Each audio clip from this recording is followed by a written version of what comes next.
Welcome to another episode of my Wake Up Call. This is the podcast where I meet people and they have me at hello, and I want much more of them. And sometimes they don't return my calls, sometimes they do, but I get to bring them to you, my listeners, because there's much more to them. And one of the things that I can say they all have in common is they're up to all good and they're fighting courageous battles in a world in which there are a few bad actors who are up to no good, but you won't find any of them on this podcast. Today, I'm fortunate, you're fortunate, because we have a superstar, which probably is already going to alienate him that I said that, but I'll said it anyway. And what we have here is Dr. Jordan Peterson. He's the best-selling author of The 12 Rules for Life, which has sold more than 5 million copies around the world. After working for decades as a clinical psychologist and a professor at Harvard and the University of Toronto, he's become one of the world's most influential public intellectuals. His YouTube videos and podcasts have gathered a worldwide audience of hundreds of millions, and his global book tour reached more than 250,000 people in cities around the globe. He's published more than 100 scientific patients with his students and colleagues. And he has a new book out called Beyond Order, 12 More Rules for Life. And he joins us now. And thank you, Jordan. Thank you for being with us. Thanks for the invitation, Mark. It's a pleasure to be here and a pleasure to be introduced to your audience. Well, I would say the pleasure is all mine, but we'll just be ubiquitous. The pleasure is everybody's, and we'll see where that takes us. Something I do ask from my guests, and I'd be especially curious because in your book you share transparently, your road, your journey, which has been somewhat challenging in the last couple of years. But I do ask people the same question: what matters most to you? If you were to pause and think of what your purpose or calling is, maybe even the reason you were born, how would you answer that? Well, I decided when I was in my early 20s that I was going to do my best to tell the truth. And so I've practiced doing that. And I guess that's what matters to me the most, is the ability to do that clearly and carefully and thoughtfully and experimentally, I suppose, as well. And so, I mean, can you unpack a little bit what led you to deciding, I'm just going to speak the truth as I understand it or as I know it? Was there something that shifted your focus to that? Yeah, it happened. I came back from a party, might have been the next morning after a party, and I probably had too much alcohol at the party, and I wasn't pleased with the way I had behaved, and I was deeply displeased, I would say. And I decided that, and I was unhappy with the way my life was going, partly because of that.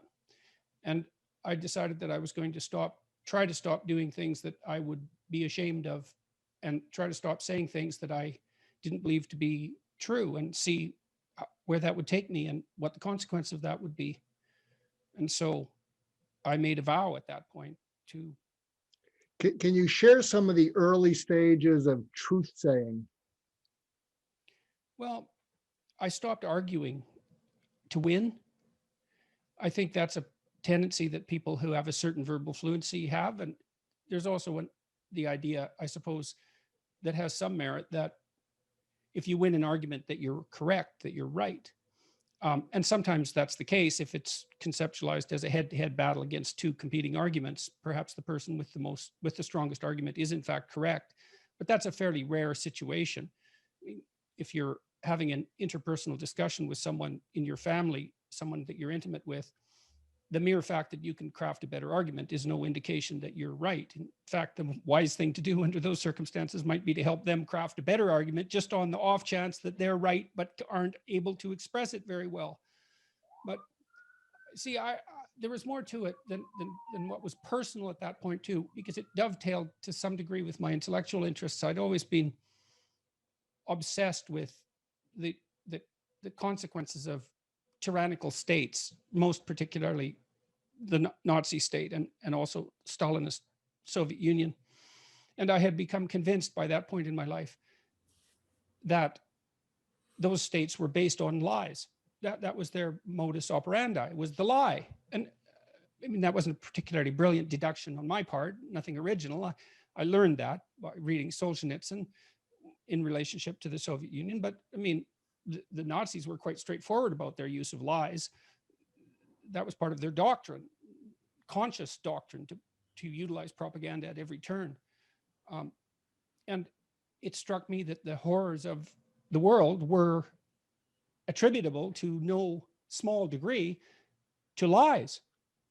And by no small, I didn't know what to no small degree meant. I mean, Dostoevsky as well, who is a great influence on me, insisted upon the divine nature of the truth, essentially, and the power of the truth. And that struck me as highly plausible, because if what is true reflects what is real, how could there be anything more powerful than what is real?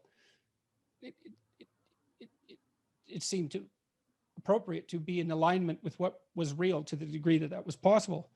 So there was a personal element which came about because I recognized that my life was predicated on a number of falsehoods in my speech and my action. And then there was an intellectual element and an ethical element. And that all came together in my early 20s. And as I said, I made a vow that I was going to stop saying things that I knew to be false. That was, and to stop doing things that I was ashamed of, but also to stop saying things I knew to be false, which is slightly different than telling the truth, because we don't know the truth, but we certainly do know, when, at least at some time, when we're saying things that are not true. I was also reading Carl Rogers at that point, and Rogers put a tremendous, and I was starting to develop my interests as a clinical psychologist, and Rogers put a lot of emphasis on authenticity and genuineness as hallmarks of the proper therapeutic personality, and also on truth as a means of redemption in psychotherapy. And you could say the same about Freud. You could say the same about Jung. Psychotherapy, in part, is a mutual exploration of the truth. And to the degree that it works, I believe it works because it reveals truth underneath layers and layers and layers, sometimes generations of falsehoods. And so, have you ever heard of Henry A. Murray? yes, he was influenced by Jung. He taught at Harvard. I know Murray's work. Yeah, he was a mentor. He was kind of a grand mentor to me, because he was a mentor to a fellow named Dr. Ed Schneidman, a suicidologist who mentored me and started my focus in suicide prevention. And I'm bringing him up because one of the things he talked about is his personality theory based on needs. And what Dr. Schneidman would talk about is that he would say there are no needless suicides, because he loved to play with language, Dr. Schneidman. And he'd say that when certain needs are thwarted, that can cause us to become desperate. And so I'm wondering what would you say was your need prior to your deciding to speak the truth? You know, was it the need to win? What can you unpack that a little bit, and how? Because it sounds like you did have a wake-up call, and you said this need is not really serving who I believe myself to be, or something. Well, again, I think a lot of it was a hybrid of intellectual and ethical endeavor. I mean, I took what I read about the Holocaust and about what happened in the Stalinist Soviet Union very seriously. The Cold War was raging at that time.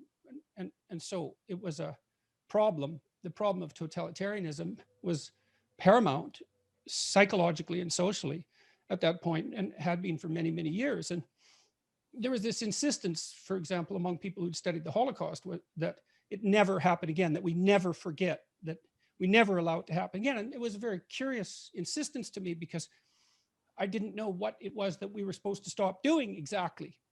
Like, what exactly is the problem here? What exactly is it that we're supposed to remember? What exactly is it that we're supposed to not do? I was also reading Jung at that point, and Jung pointed out quite clearly that, or his notion that our technological ability exploded with the development of the scientific revolution. It's the differentiation of science out of alchemy produced a tremendous increase in technological power. But there was a moral endeavor that was part and parcel of alchemy as well, that was left behind in some sense. It didn't develop the same way the scientific method developed. And it was Jung's contention that because our technological prowess had become so remarkable, that we posed a mortal threat to ourselves because our moral prowess had not developed in a manner that was commensurate. And I took all of that very seriously. And for me, it boiled down to deceit and truth. And so if the lesson of the 20th century was something like strive to avoid living in a manner that facilitated the dominance of totalitarian deceit, the one potential rectification for that was to cease being deceitful. And so it seemed to me that that was a reasonable goal. Or perhaps if that problem was serious, it seemed to be serious. It seemed to be the most serious problem. Perhaps it is the most serious problem. And so, I mean, I knew at that point as well, it's complicated because there's personal elements and there's elements that are associated with my interest in therapy. But I also knew by that point that interpersonal relationships were predicated on trust. And trust is predicated on courage in part. None of us are perfect, so we have to trust each other courageously despite our errors, but that it was also predicated on truth. It had to be reliable. And so I was very interested in all of that, and decided that I would try it out and see what happened. So how did, when you decided to try it out and go down that path, how was that path where you would speak the truth and be truthful? How was that qualitatively different for you? Well, I realized that a lot of what I said, much of what I said wasn't really mine. I didn't have any right to it. It was intellectual opinions that I had picked up from reading. They weren't authentic expressions of mine. And so, as I said, I stopped trying to argue to win. I stopped trying to use my language to get what I wanted. I just said what I thought as clearly as I could, and carefully. I mean, you can't just blurt things out because they happen to be factually correct. That's not a very sophisticated approach to the truth. You can use the truth to hurt, in which case you're doing it. The factual veracity of what you say might be indisputable, but there's a disjunction between your motive and the truth. You use a fact to hurt someone. You say, well, that's just the truth. It's like, well, no, the truth is that you're looking for a way to hurt someone that you can justify on moral grounds. That's the truth. That's the broader truth. So the truth is a very complicated, speaking the truth is a very complicated problem. But the first thing that happened to me was I realized that almost everything I said was not true. It wasn't mine. It was the reflection of who I thought I should be, or something like that, or who I wanted to convince myself that I was. It was a persona in Jungian terms.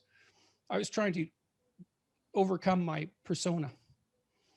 So was the original 12 rules for life, was this an effort to say, this is what Jordan believes. This is my truth to the best of my knowledge. I'll share it with you. You know, it can land however it lands, and obviously it landed well. But was that an effort to speak from your point of view as opposed to saying something and then afterwards, you know, maybe flirting with a sense of shame or embarrassment, like, wait a minute, Jordan, where did you get that from? And do you even believe what you're saying? I mean, well, by the time I wrote those rules, I had practiced what I have just described for many decades and had done a lot of lecturing. I wrote those rules probably 7 years ago, something like that. So I had a large archive, I suppose, of verbal ideas that had already been developed as a consequence of writing and a consequence of speaking.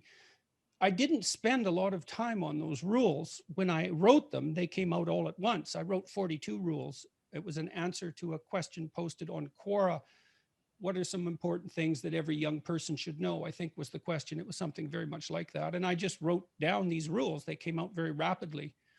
And then I was approached by a book agent sometime later who had become interested in my YouTube videos of my lectures, of my University of Toronto lectures for my classes, and suggested that I write a popular book.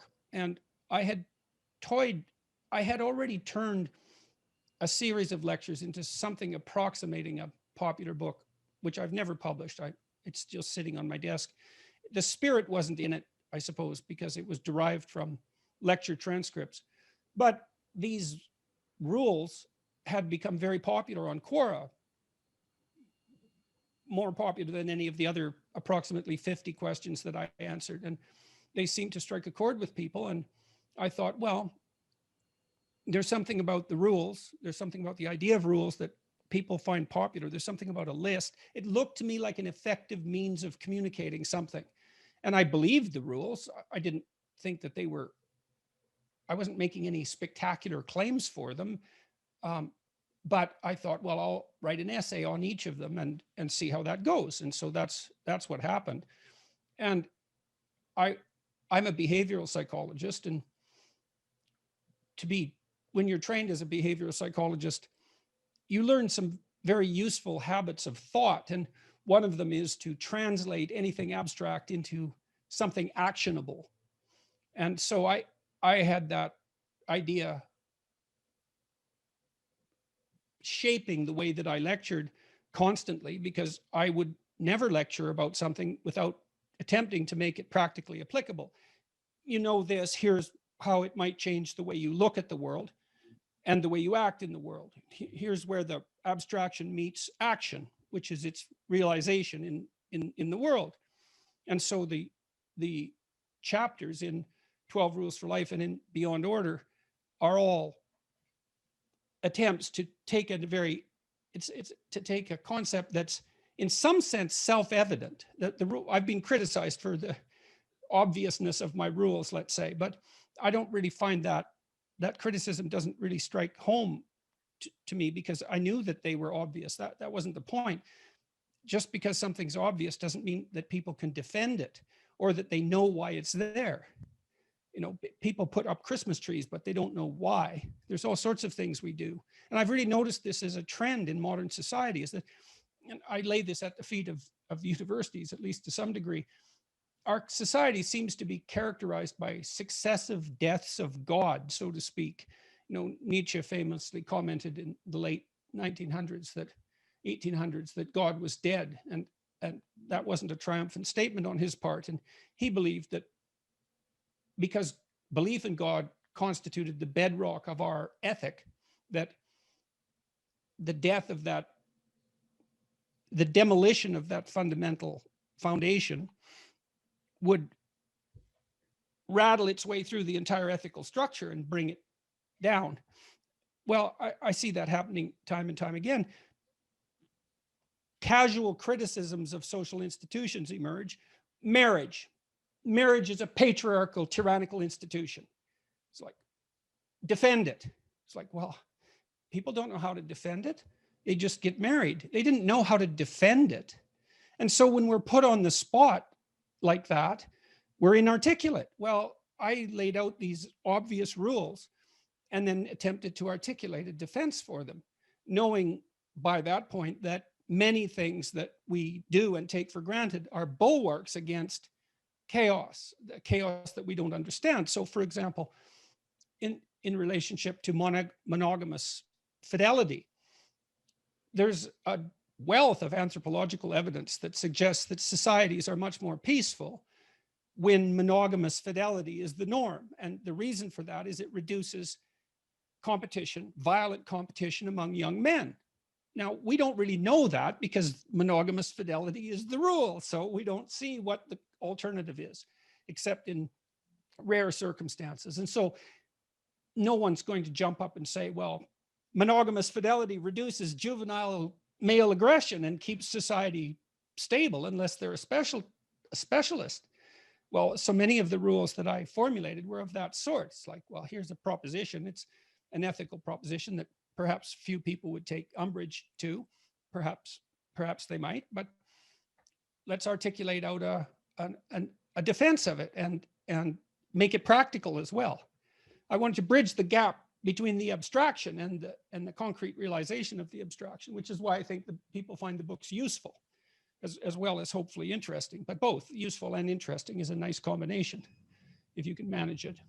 What do you think of the notion that if we follow rules that we believe, that there's going to be pushback, and depending, sometimes people are conflict avoidant, and so if you follow a rule and you try to be truthful to yourself, you run the risk of people who see it differently pushing back, even though your intention is not necessarily to affront them, and but it seems unavoidable that when you espouse anything that you believe in, that there are people who aren't going to go along with that, and they're going to push back and may see you as contentious, when in reality you're not contentious at all. You're just expressing what you believe to be true.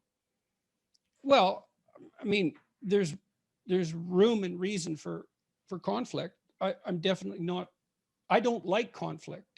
It's very hard on me, but I do my best not to avoid it. And the reason for that, rule 3 in my new book, is do not hide things in the fog. And it's a rule based on my observation that people don't so much repress what they would rather not be the case as fail to unpack it. So for example, maybe you're having a conversation with your wife and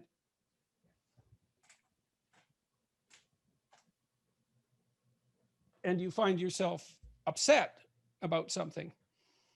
And if you stopped and noticed the upset and discussed it, you'd find something at the bottom of it, but it would require a lot of digging.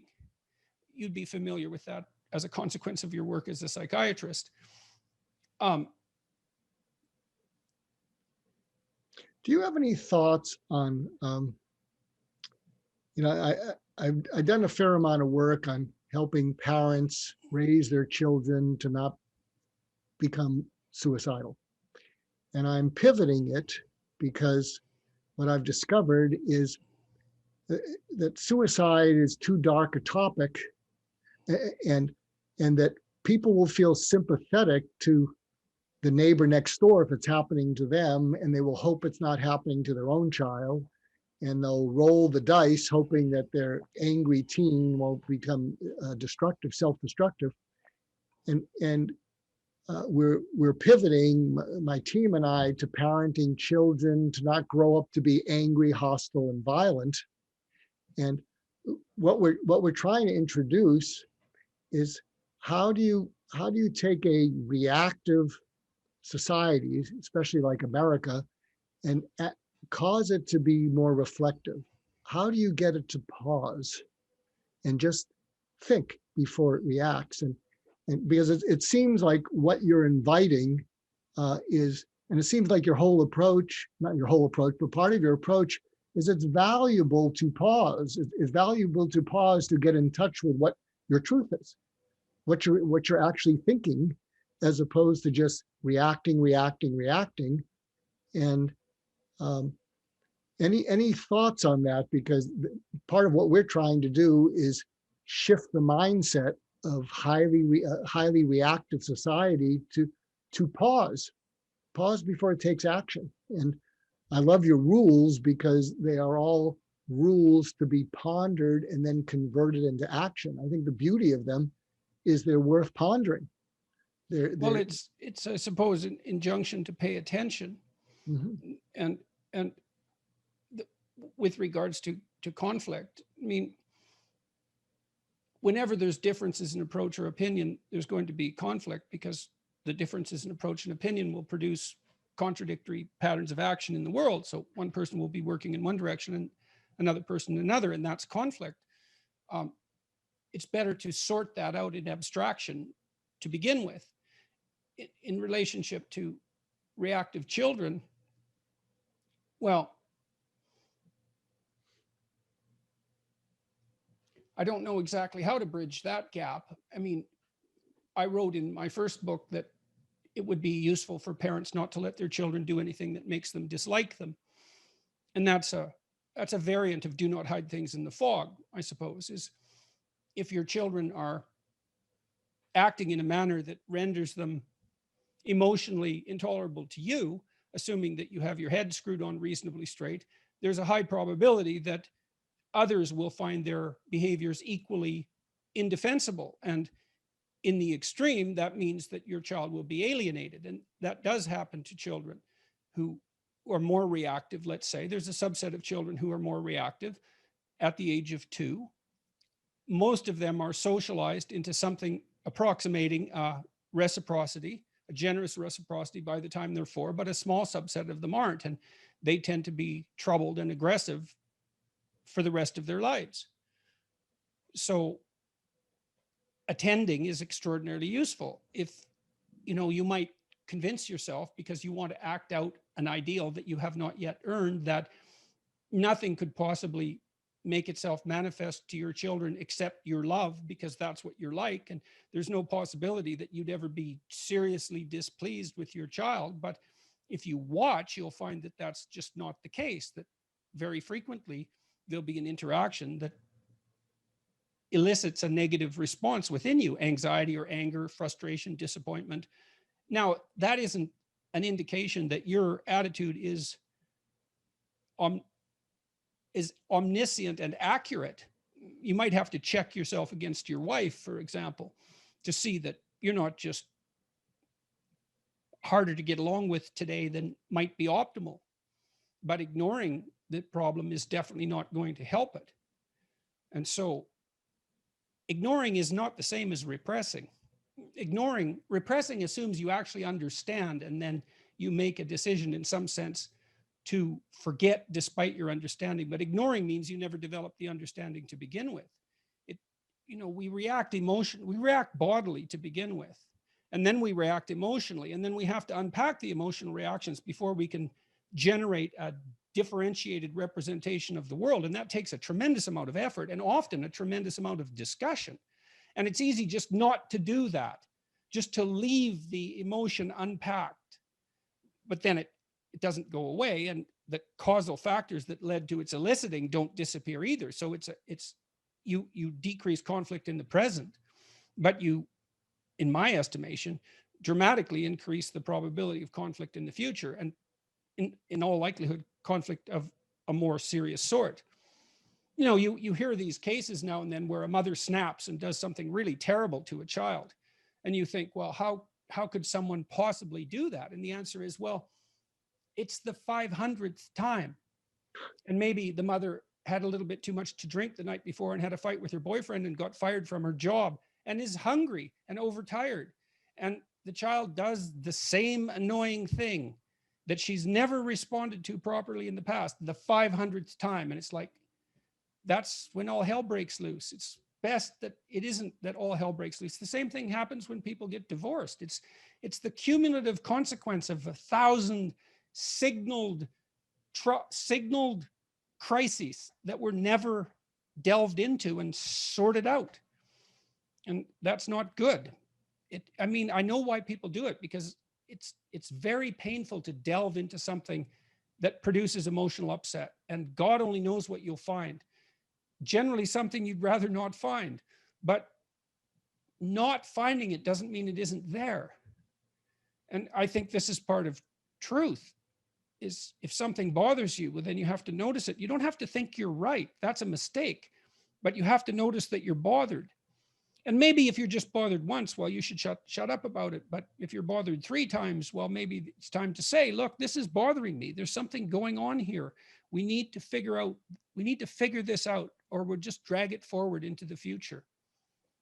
So How do you get people to want what they need? Because I think what you're talking about will make people, society, relationships better, and being more reflective, or at least at the very least pausing before they react, something people need to do. But any ideas about from a behavioral or any other standpoint how do you get people to want what they need? As I said kiddingly, I speak more on listening around the world than in Mhm. America, because Americans, by and large, want to be listened to. They just don't want to listen. Well, I mean, when I was practicing as a psychotherapist, I would generally listen a lot. Okay, you're here for a reason. What's the reason? Your life isn't the way you want it to be. Okay, tell me about that. Let's lay out all the ways that your life isn't the way you want it to be from your perspective, right? Because you don't want to impose your viewpoint if you're a therapist. That's a mistake because you don't know the other person and you don't know what's right for them. I mean, broadly speaking, you do in some sense because, you know, it's good for people to be loved and it's good for people to have friends and it's good for people to have a productive occupation. You can make these generalizations about what's good, but specifically, you have to listen to the person because they are unique. And what they need and what makes them suffer and what they want is an expression of that uniqueness. And if you impose a cookie cutter solution onto them, sometimes that might be better than what they have, but it's not as good as something they developed. So you listen, you say, well, what's wrong? Let's make an exhaustive list of what you think might be wrong. Okay. If things could be better, how would better look? Well, that's also a process of dialogue. And it's good to do it at a micro level. You know, well, how would you like your how would you like your career to progress? Are you as educated as you should be? How do you use your free time? Um, is your relationship your intimate? Do you have an intimate relationship? Do you want one? And if you have one and you want one, is it of the quality that you desire? Your family. I decompose my clients' lives into their subsidiary elements and then walk through them analytically. Our, and we would do such things as even discuss the validity of unhappiness. Are you actually unhappy about that, or is your value structure out of whack there? Are you being too hard on yourself? Maybe your job's good enough, maybe it isn't, but we could investigate that. And so part of it is, what problems do you have? Part of it is, well, what hypothetically is your solution in the ideal? And then it's a matter of strategizing to get there. That's all dialectical investigation. You do that with the people you love and with yourself as well, I suppose. So, uh, is the therapist part of you, as you said, you've moved on. I've retired from doing one-on-one myself, but how is that informing what you're doing now? Because I loved how you laid it out. And to my listeners, if you heard what Jordan had to say and you're in therapy, I think he just gave us a model of how constructive and productive therapy should proceed. And if yours isn't proceeding, it may be that your therapist is imposing a point of view as opposed to deconstructing you. So, Yeah, I so mean, it's very common for therapists, for example, to assume that current unhappiness is a consequence of childhood trauma. It's like, well, yes, possibly. That's one possible source of unhappiness. It's by no means the canonical source. It's certainly not the only source. It's not one that you should default to. All of it's up for investigation. But I always considered my clients, well, you clearly you have a problem or you wouldn't be here. And clearly you would like to work towards a solution, hypothetically, because otherwise you wouldn't be here. So let's start with that. The first thing we're going to do is really try to understand what your problem is. And it is useful to break that down because, I'm unhappy. Well, that's, yeah, fair enough. But that's, then I have to teach you how to be happy. And I don't know how to do that. It's too low resolution a representation. We have to break it down. Well, that's the behaviorist in me speaking too. I'm very practical. I was a very practical person as a therapist. I did dream analysis and that sort of thing with my clients when they were of the sort that made that useful and necessary, but certainly not otherwise. I always started with what was concrete and moved up to abstraction from there. But it was always a matter of differentiation. And I think what I'm doing now is the same thing on a larger scale. I believe that my books are deeply informed by my practice and my knowledge as a therapist and as a lecturer, but I didn't distinguish those roles to some degree. I mean, I am a psychologist, a research psychologist, but I did a lot of research in the clinical domain, and I always thought of my lectures as, well, there was an element of them that was associated with the facts of the matter, let's say, as psychology as a research science, but I was also interested in the philosophical, the practical philosophical side of it, which was the applicability of the ideas to the improvement of life. I guess that's a humanities twist in some sense. I mean, we assume that you study the humanities to improve the quality of your life, all things considered. And I felt that I was interested in psychology because it was on the border between the humanities and the sciences, or maybe even on the border between engineering and the sciences in some sense. So I do think what I'm doing is an extension of my clinical work and my lecturing. I have a larger audience. I can talk to thousands of people. Hypothetically, that's useful. People seem to find it useful. And so as long as that continues, then, it seems to me to be a worthwhile endeavor. What's your position on empathy? Well, it's overused, the idea, that's for sure. Carl Rogers, again, he believed you should have unconditional positive regard for your clients. I'm an admirer of Carl Rogers, as I mentioned earlier, but I don't buy that for a second. I don't believe that that's true. I always believed, and I told my clients this explicitly, or I didn't really tell them. I asked them, I said, look, here's my position. Tell me what you think of this. There are forces within you that are serving your purposes, and there are forces within you that are not serving your purposes. They're acting at counter, they're acting to counter your best. They're acting to counter your best. I'm not on the side of those forces. I'm on the side of the part of you that wants everything to be better. And I'm hoping that the part of me that wants everything to be better will serve that in you. That was my idea. And so, I mean, I had empathy for my clients in that I did genuinely wish them the best insofar as I was capable of doing that. But within that, there was room for differentiated judgment. And, you hear people casually say, well, you shouldn't be judgmental. It's like, well, wrong. You can't look at something without being judgmental. And I don't mean that in an offhand sense. I mean that when I'm looking at you, I'm deciding to privilege your eyes over your chin, for example. I'm making value judgments about what to attend to all the time. And you can think of judgment and empathy in some sense as opposing forces. That's not exactly useful, but it's a perspective that has some utility. But you have to differentiate between what's good and what isn't. Now, you do that collaboratively with your people, period, not just with your clients, but with your wife, with your children, because you don't know for sure what's best for them. That's for sure. They might not know either. I mean, you want to approach it with a beginner's mind. You don't know. It's really hard to figure out what's good for this person. It's hard for you to figure that out about yourself. You have some ideas about what might be good. One of the things I was taught was collaborative empiricism as an approach, so maybe we come to the conclusion in a therapy session that a client was more depressed than they should be because their sleeping schedule was too disorganized.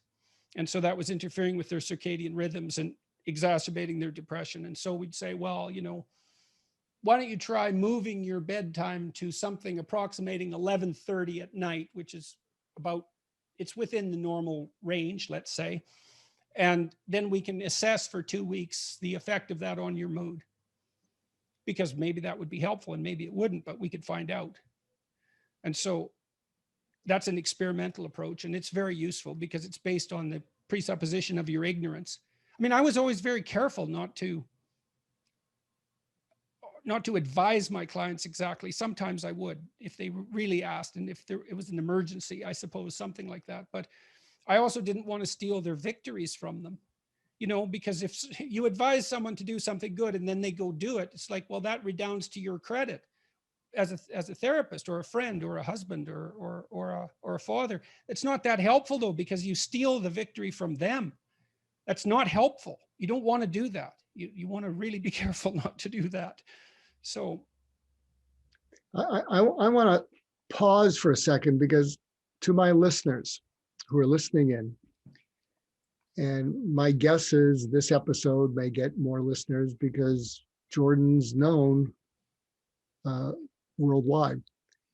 And to my listeners who misheard or didn't listen carefully enough when he said empathy is overused and and not and being judgmental is not a horrendous thing. I think if you looked at it and reacted to that, if you're a listener of this podcast, I would ask you to re-listen to it, because there's a possibility that you're jumping to conclusions about things. And in the long run, it's not about Jordan or me. If you're jumping to conclusions in that manner, it may be hurting you in other parts of your life.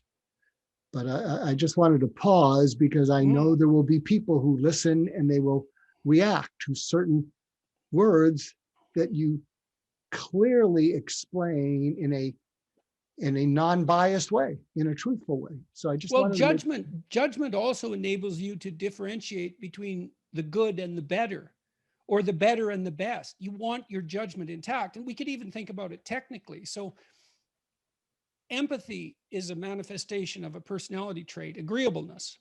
And judgment is a manifestation of the personality trait, conscientiousness. And we all have 5 traits, and those are 2 of them: extroversion, neuroticism, and openness to experience, which is a creativity dimension, make up the 5. Empathy alone can't orient you in the world. It's not enough. Now, there are times when non-judgmental empathy is the right approach. So I would say, for example, if you have an infant, for the first 6 months of that infant's life, non-judgmental empathy is the right attitude, because when the infant's in distress, your job is to react and remove the reason for the distress. And that's almost 100% true until the child starts to become somewhat of an active agent. And there's very little of that before 6 months. There's some, but not very much. Now, later though, differentiated judgment is extremely important. So for example, maybe your child runs up to you with a picture and says, "Dad, do you like this picture?" And the empathetic part of you says, "Yes, it's lovely." But that's not that helpful. Now, you can give the child a pat on the head and say, "Look, I can see you put some work into this, and good work." But it'd be much more helpful to the child if you took the picture and you said, "Well, what are you trying to do here? What are you trying to draw?" You got the wing on the bird, really, you did that very well, but the beak is out of whack, and maybe it should have been drawn like this. And the eye placement isn't quite right. And like, the differentiated judgment can be used as a way of helping the child move ever closer to what's better and better. And that's unbelievably helpful. So like, instantaneous, reactive, critical judgment that makes you the moral actor and the other person wrong, that's not helpful. But that doesn't mean the judgment itself should be thrown out the window as something that's categorically wrong. You should be judging carefully all the time. Carefully, right? Because you don't want to go wrong. And that doesn't mean, and I'll repeat it, that doesn't mean you should be casually elevating yourself to an undeserved position of moral superiority. That's really what people mean when they say don't be judgmental. They don't mean don't denigrate someone so that you're better off without effort. And fair enough, that's perfectly fine advice, but that's not the same advice as don't be judgmental, which is it's too low resolution. And you can see this, the people that you were talking about earlier who might react negatively to my comments about judgment, we could assume for a moment that they're more agreeable people. They're more likely to be empathic. But that can be very hard on them, because empathic people tend to be conflict avoidant because they don't like the strife and tension that goes along with conflict. But that also means that they don't use their judgment to give themselves a break.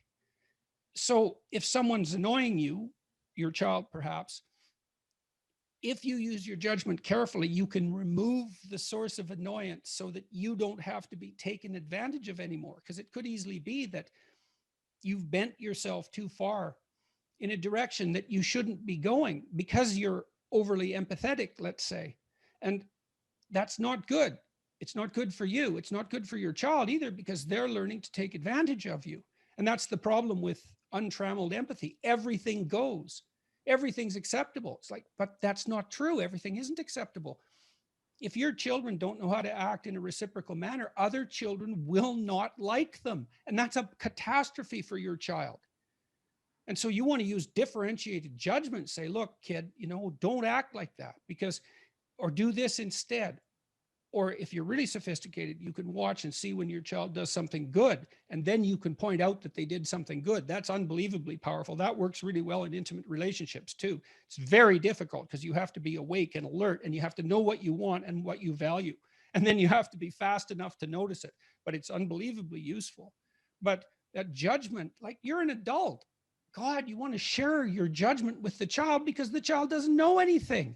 And if you can make them more sophisticated in their approach, then you open doors to them, interpersonal doors as well. So judgment, compassionate judgment, it's the intermingling of those two. Well, you're also, and if you're listening in, because there is so much that Jordan has shared that's worth a second or third listen. What he's not saying, but he's inferring is you're doing your child no favor at preparing them for how the world is going to treat them when you withhold these judgments that the world will make. And well, we should have a discussion about that, and you tell me what you think. So it seems to me that your role as a parent, your fundamental role, is to act as a benevolent representative of the world, because the child is going to move beyond you really by the age of 4. Because after 4, peers are the primary socializing agent, and that's even more true as the child enters adolescence. And then post-adolescence, of course, they're off in the adult world. And so your role as a parent is to act as a benevolent and encouraging representation of the social community. And because that's what enables the child to learn how to be prepared for life independent of you. And I can't see how that can possibly be any other way. And so if your child is acting in an antisocial manner, let's say having a temper tantrum in the supermarket and drawing untoward negative attention towards him or herself, then you have a moral obligation to help the child bring that sort of behavior under control, because it does them no favors.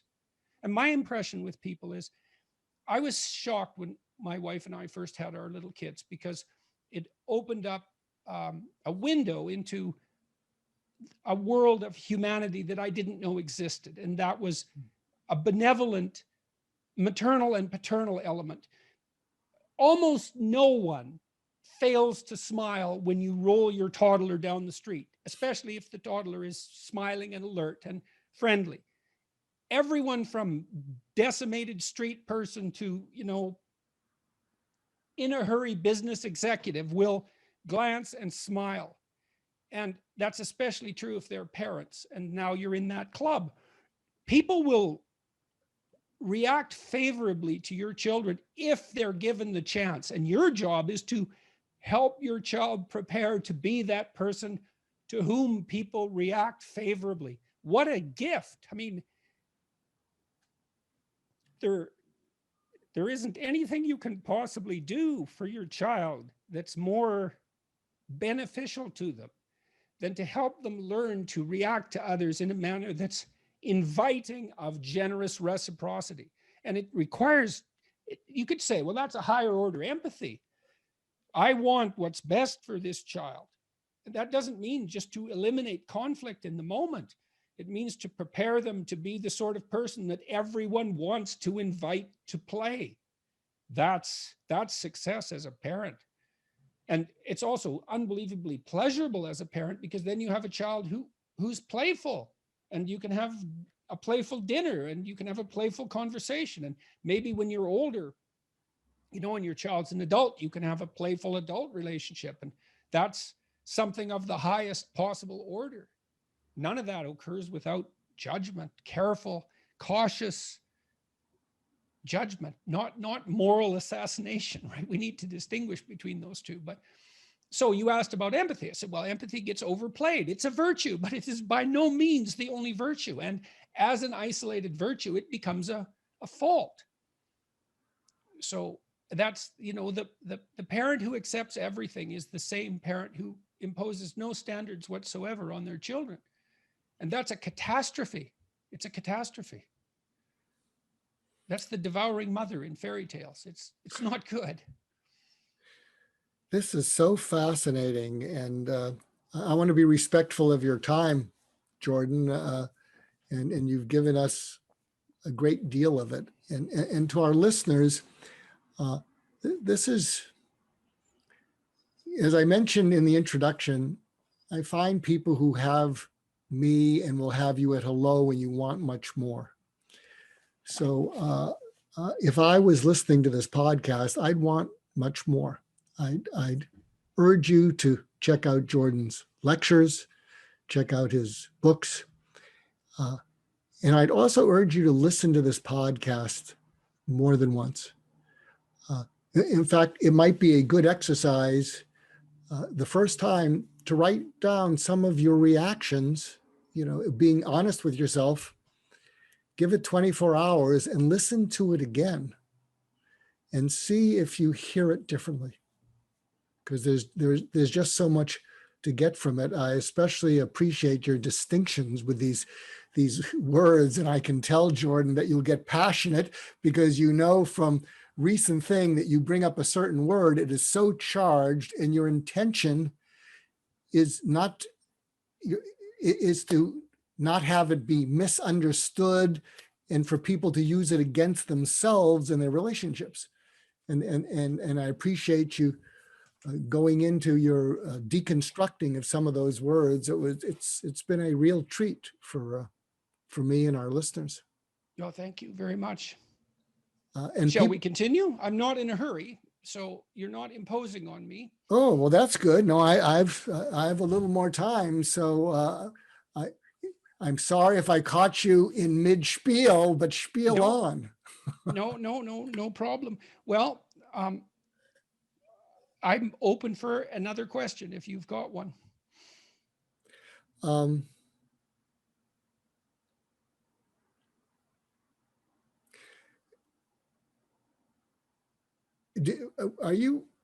Can you, because you have been this controversial figure. And if you were to unpack what that's about, because I don't think your intention is to be controversial. I mean, for crying out loud, in your mid-20s, you decide, I just want to speak the truth. Why am I in so much trouble all the time, with the way people react? But if you could clarify, your intention and what you share with the world, and any thoughts about why it sometimes triggers such strong reactivity.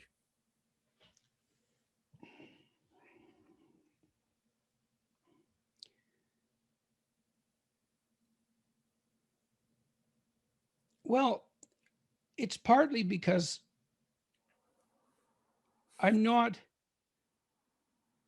there are broad generalizations that people now accept without question for putatively moral reasons that are extraordinarily destructive in my view.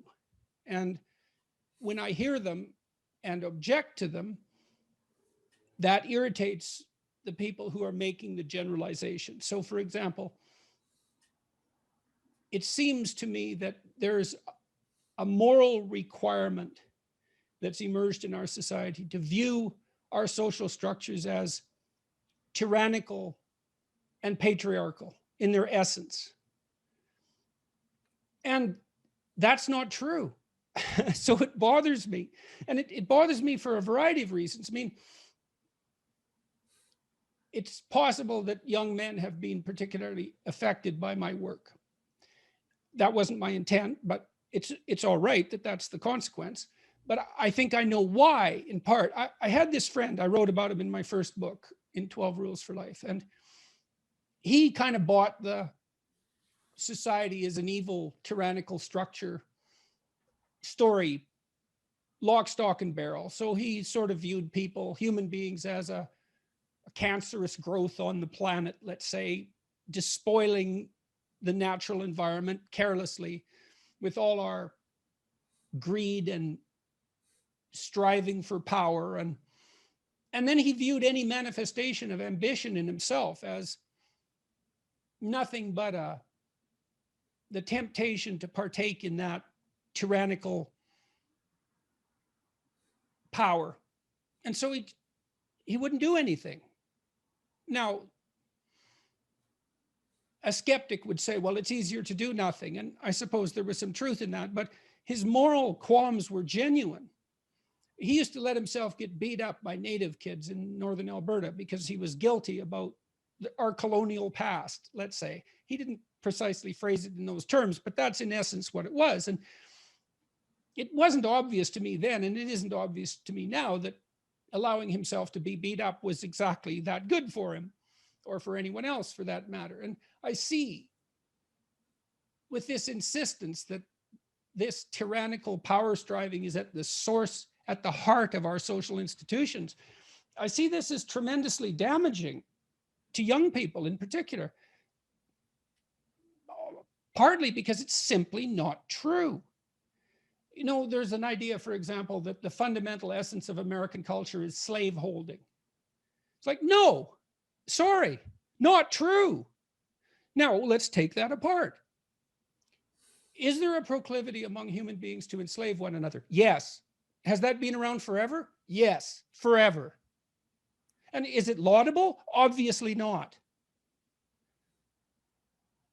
We eradicated slavery in the West. Well, why?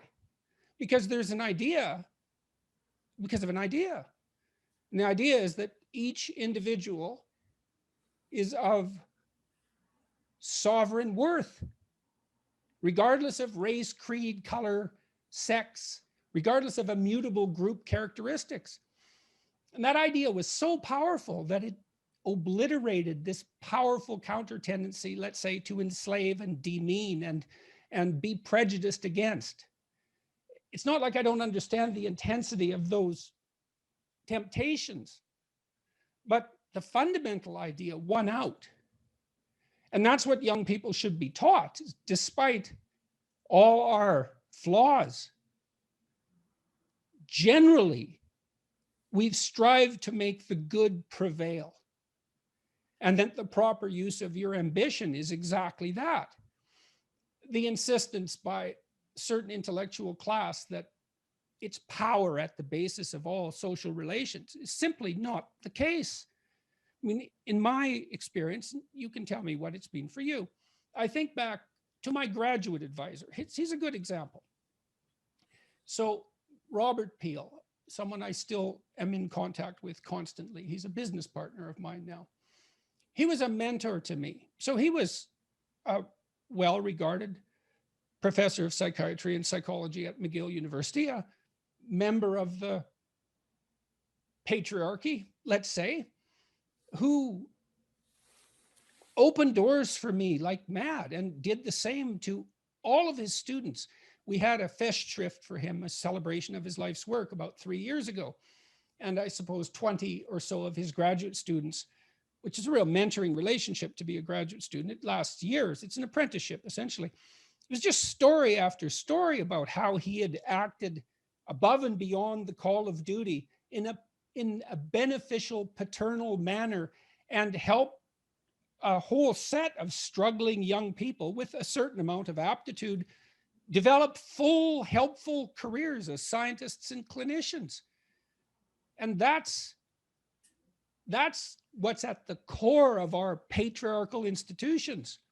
Now, they get warped by power, they get warped by deceit. We have to be alert and awake to that and do what we can to stop it from happening.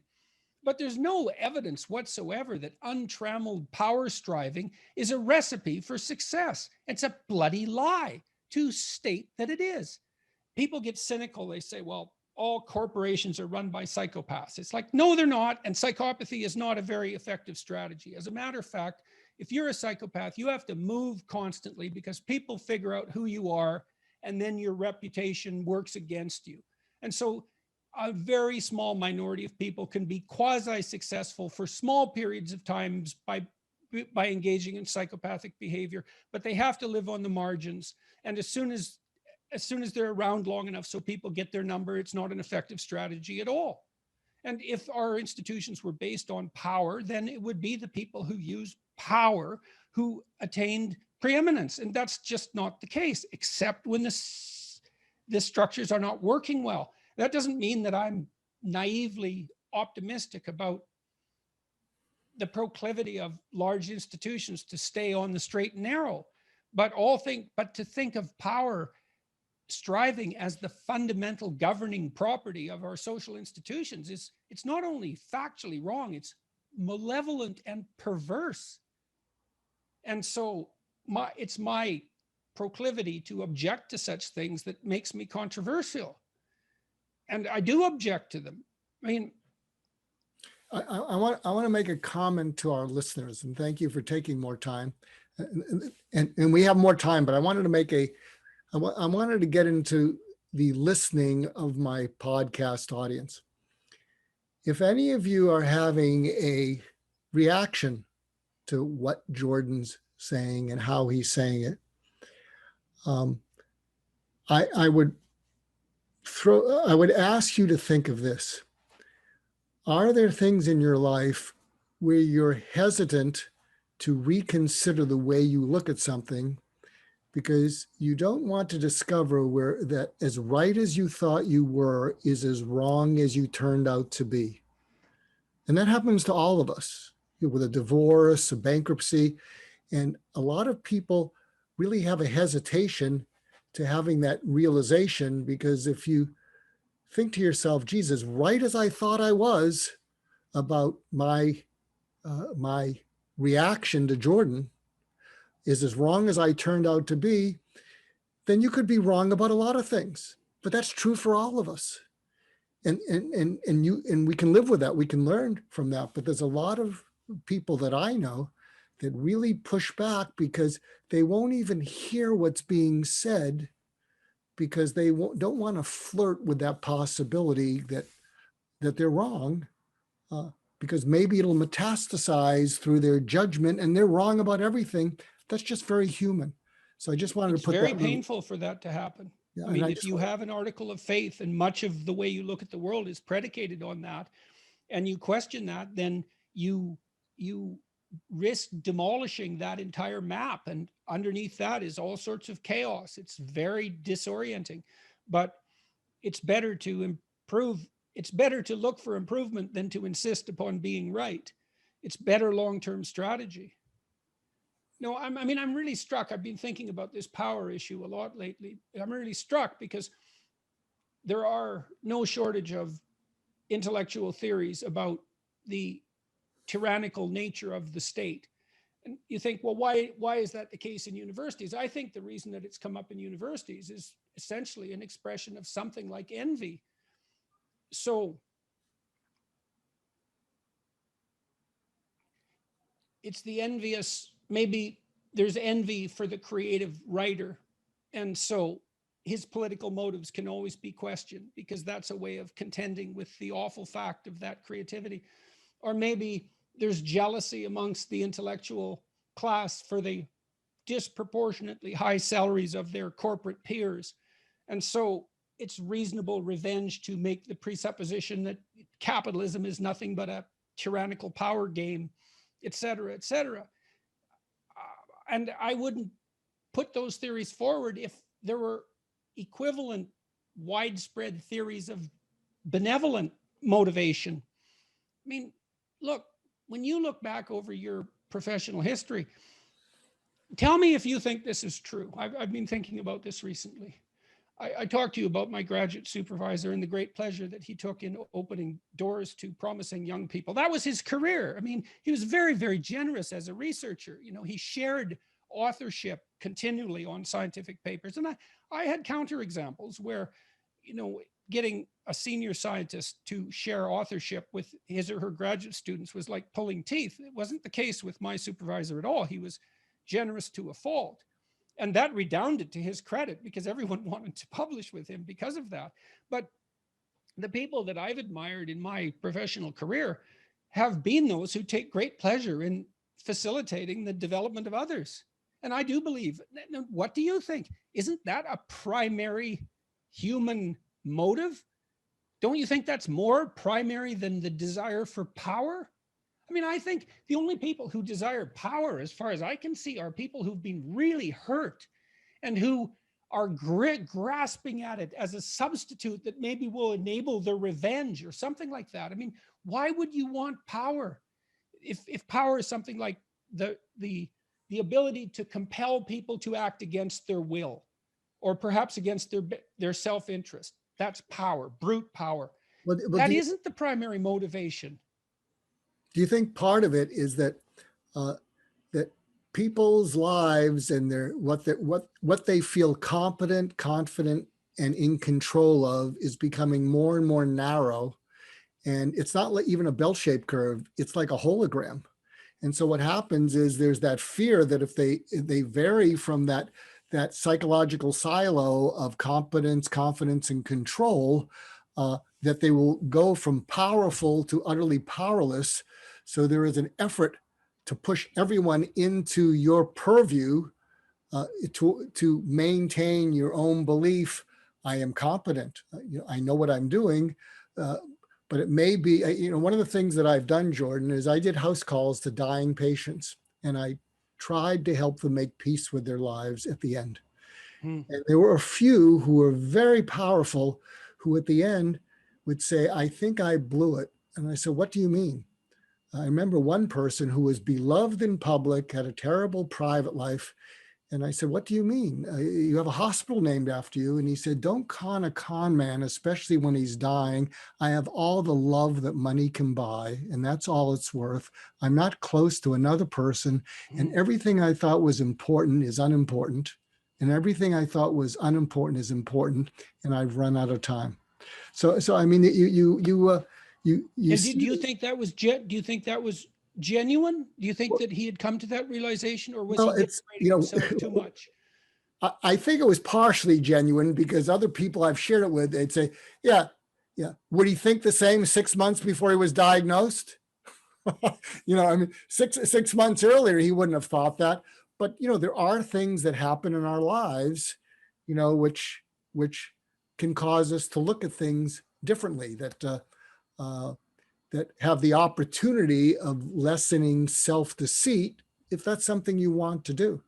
But in terms of the people who are drawn to feeling powerful, I think frequently it's because in so many other areas they feel not just powerless, but utterly clueless.